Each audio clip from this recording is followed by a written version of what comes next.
India Malayalam. 1 കോടി ഇന്ത്യക്കാരുടെ bank account വിവരങ്ങൾ വിൽപ്പനയ്ക്ക്. അതും ഒരാളുടെ വിവരത്തിന് 10 മുതൽ 20 പൈസ എന്ന തുച്ഛമായ വിലയ്ക്ക്. തെക്കേ ഡൽഹിയിലെ ഗ്രേറ്റർ കൈലാസിലെ ഒരു 80 വയസ്സുകാരിയുടെ ബാങ്ക് അക്കൗണ്ട് വിവരങ്ങൾ ചോർത്തിയതുമായി ബന്ധപ്പെട്ട് പോലീസ് നടത്തിയ അന്വേഷണത്തിലാണ് ഡേറ്റ കച്ചവടം പുറത്തായത്.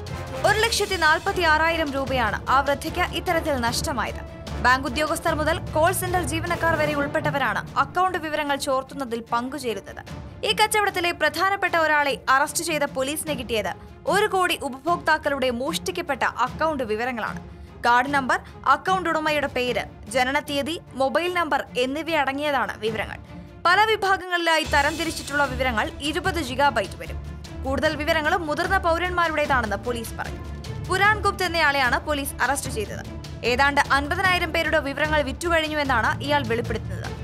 മുംബൈയിലുള്ള ഒരാളാണ് ഇത്തരം വിവരങ്ങൾ നൽകുന്നതെന്ന് അയാൾ പറഞ്ഞു. ബാങ്ക് ജീവനക്കാർ എന്ന് പരിചയപ്പെടുത്തി സമീപിക്കുന്ന ഇത്തരം ആളുകൾ കാർഡ് വിവരങ്ങൾ തന്ത്രപൂർവ്വം കൈക്കലാക്കുന്നു. അതുപയോഗിച്ച് പണം പിൻവലിക്കുകയാണ് പതിവ്. കസ്റ്റമറുടെ ബാങ്ക് ഇടപാട് സംശയാസ്പദമാണെന്ന് തെറ്റിദ്ധരിപ്പിച്ച് അക്കൗണ്ട് വിവരങ്ങൾ മേടിച്ചെടുക്കുന്നതും ഇവരുടെ തന്ത്രമാണ്. അപ്പോൾ കേട്ടല്ലോ, അപരിചിതരുമായി കഴിവതും കാർഡ് വിവരങ്ങളോ ബാങ്ക് അക്കൗണ്ട് ഡീറ്റെയിൽസോ ഒന്നും പങ്കുവയ്ക്കാതിരിക്കുക. വാർത്തയോട് നിങ്ങൾക്കും പ്രതികരിക്കാം ഒരു കമന്റിലൂടെ. Latest news like, share and subscribe to One India Malayalam.